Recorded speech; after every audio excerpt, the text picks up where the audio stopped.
16 American service members, 8 days, and the fighting isn't slowing down, it's escalating.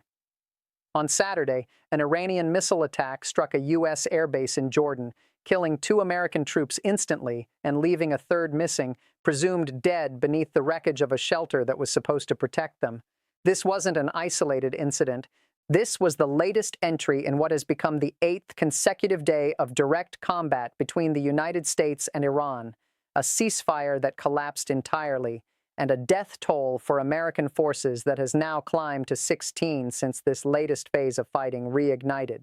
Stay with me for the next several minutes because what's happening right now between Washington and Tehran represents one of the most dangerous escalations of direct military conflict the United States has faced in decades, and there's genuinely no clear sign that either side is prepared to stop. Let's start with exactly what happened at that airbase in Jordan, because the details here matter for understanding just how serious this specific attack actually was.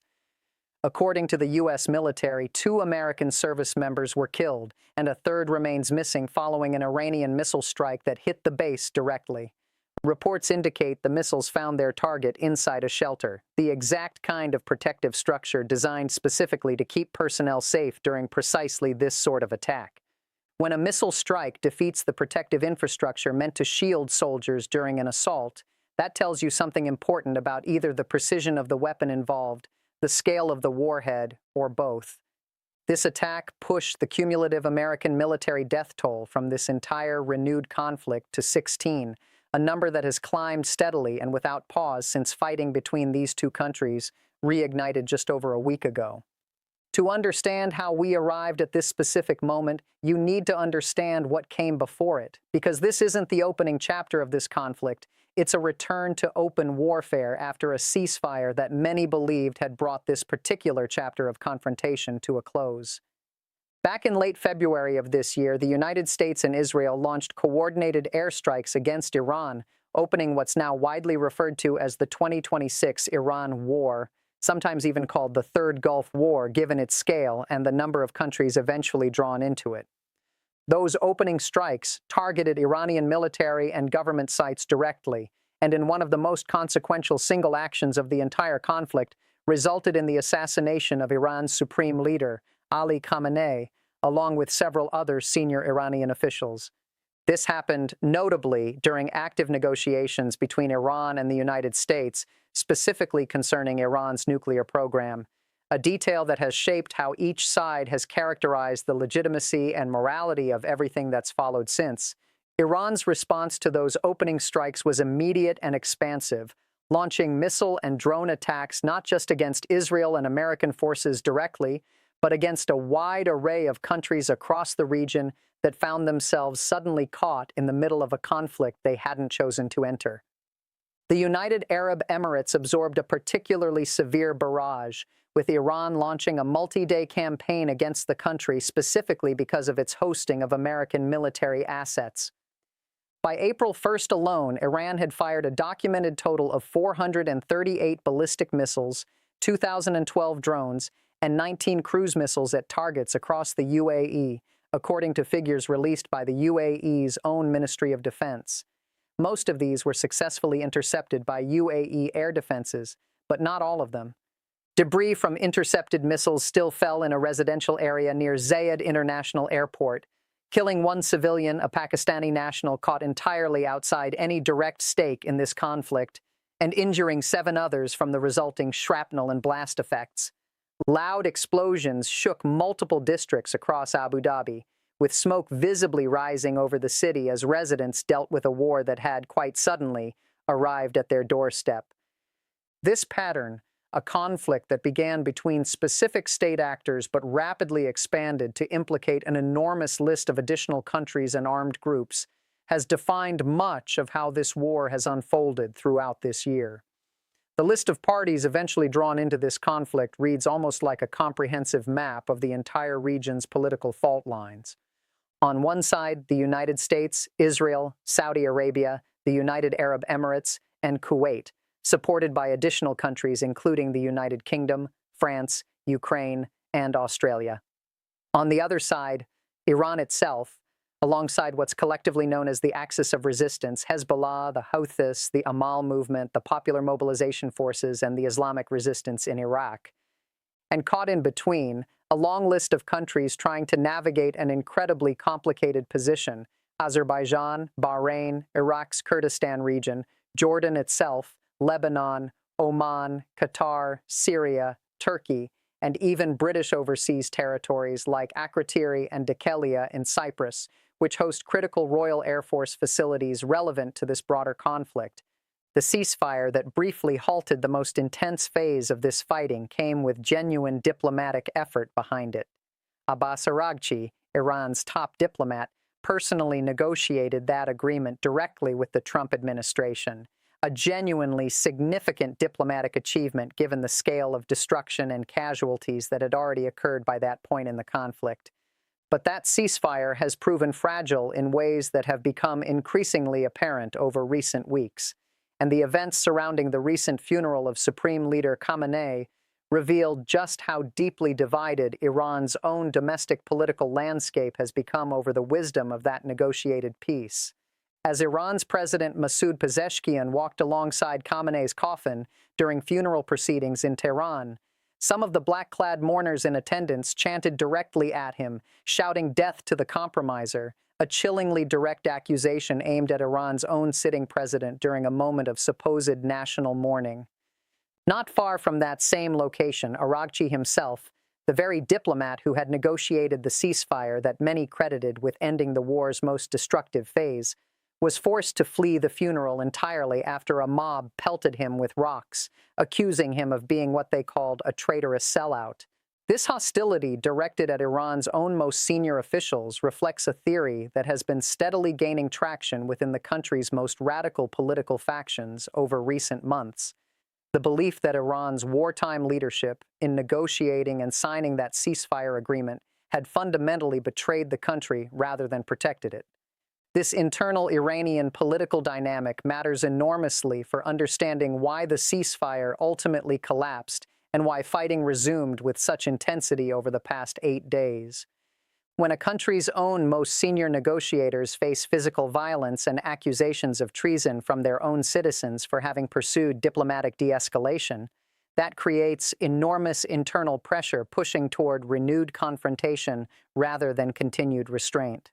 Whether Iran's leadership resumed strikes against American and allied targets specifically because of this internal political pressure, or whether the timing simply coincided with other strategic calculations happening simultaneously, remains difficult to determine with certainty from outside observation. But the correlation between this display of domestic hostility toward Iran's negotiators and the subsequent collapse of the ceasefire itself is difficult to entirely dismiss as coincidental. Whatever the underlying cause, the practical result has been 8 consecutive days of American forces bombing targets inside Iran, according to detailed reporting from the Washington Post, alongside corresponding Iranian strikes against American and allied positions across the region. This represents a sustained back-and-forth military exchange rather than a single dramatic escalation followed by de-escalation, the pattern that had generally characterized earlier phases of this conflict. 8 straight days of direct combat between a major world power and a determined regional adversary represents a genuinely serious escalation, one that the U.S. State Department has explicitly acknowledged through official channels. The department issued a worldwide caution over the weekend specifically advising American citizens, particularly anyone located in the Middle East, to exercise increased caution given the continuing state of active war between the United States and Iran. The military dimensions of this renewed fighting extend well beyond just the direct exchange between American and Iranian forces either. Israel's own conflict with Hezbollah, the Iranian-backed militant group operating primarily out of Lebanon, has continued throughout this same period despite a separate ceasefire arrangement that had been negotiated between the Israeli and Lebanese governments. Israeli and Lebanese officials reached an agreement in Washington last month, specifically requiring Israeli forces to withdraw from 2 contested areas in southern Lebanon ahead of further negotiations on broader issues. Yet fighting between Israeli forces and Hezbollah has persisted despite this agreement, illustrating just how difficult it's proven to actually implement de-escalation on the ground, even when senior political leaders reach formal agreements at the negotiating table. Lebanon's president, whose arrival in the United States for related diplomatic discussions was noted in recent reporting, represents part of the ongoing effort to manage this particular front of the broader conflict, even as the primary American-Iranian confrontation continues escalating in parallel. The economic dimensions of this conflict have also drawn significant attention throughout this year, with the Council on Foreign Relations specifically tracking what analysts describe as the Iran war's global economic impact as a distinct, ongoing concern separate from the immediate military and diplomatic developments. Energy markets in particular have remained acutely sensitive to every twist and turn in this conflict, given Iran's strategic position along critical oil shipping routes and its demonstrated willingness throughout this year to threaten regional energy infrastructure as a tool of pressure against the United States and its allies. Trump himself has publicly called for what's been described as a Hormuz coalition, a reference to building broader international cooperation specifically around protecting the critical Strait of Hormuz shipping lane from the kind of disruption Iran has repeatedly threatened throughout this year's fighting. Iran's own domestic political rhetoric has remained defiant throughout this period, with senior Iranian officials publicly vowing to keep fighting despite the mounting costs the country has clearly absorbed throughout this year of conflict. This defiance exists alongside genuine internal division, as evidenced by the funeral incidents involving both President Pezeshkian and diplomat Araghchi, suggesting Iran's leadership faces a genuinely difficult balancing act between domestic political pressure pushing toward continued confrontation and the practical military and economic costs of sustaining open warfare against a considerably more militarily powerful adversary over an extended period. For the United States specifically, the mounting American casualty figures represent a genuinely significant political and strategic consideration as this conflict continues. 16 American service members killed represents a serious human cost for a conflict that began, at least officially, as a targeted campaign against Iran's nuclear program and senior leadership rather than as an extended open-ended war involving sustained casualties on the American side. Every additional American death, like the 2 service members killed in Saturday's Jordan air base strike, adds to a mounting toll that will likely factor increasingly into how the Trump administration approaches decisions about further escalation, potential renewed negotiation, or continued sustained military pressure against Iran going forward. The base in Jordan itself deserves specific attention here because American military presence in Jordan has historically served multiple strategic purposes beyond just this current conflict with Iran, supporting broader American operations across the region, including counterterrorism efforts and support for regional partners.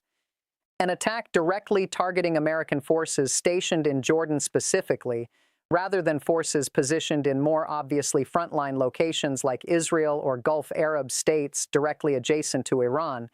suggests Iran may be deliberately demonstrating its capability and willingness to strike American targets across a wide geographic range throughout the region, rather than limiting its retaliatory strikes to the most immediately expected or heavily defended locations.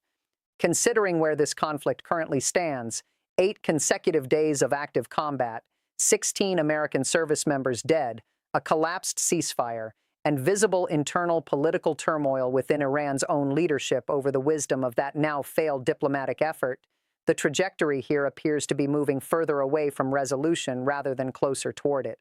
The State Department's worldwide caution, specifically acknowledging active war conditions, represents an unusually direct official acknowledgement of just how serious this situation has become, moving beyond the more measured diplomatic language typically used to describe ongoing tensions or limited military exchanges. What happens next likely depends significantly on factors that remain difficult to predict from outside observation, including whether Iran's internal political pressure toward continued confrontation outweighs the mounting practical costs of sustained conflict with the United States, whether the Trump administration calculates that continued military pressure will eventually force Iran back toward genuine negotiation, or whether this pattern of escalating strikes and counterstrikes continues indefinitely without either side achieving a clear strategic advantage sufficient to force the other toward meaningful compromise. Wars characterized by this kind of sustained back-and-forth exchange without decisive military breakthrough on either side can persist for extended periods, sometimes years, particularly when domestic political considerations on both sides make de-escalation politically costly for the leaders who would need to pursue it.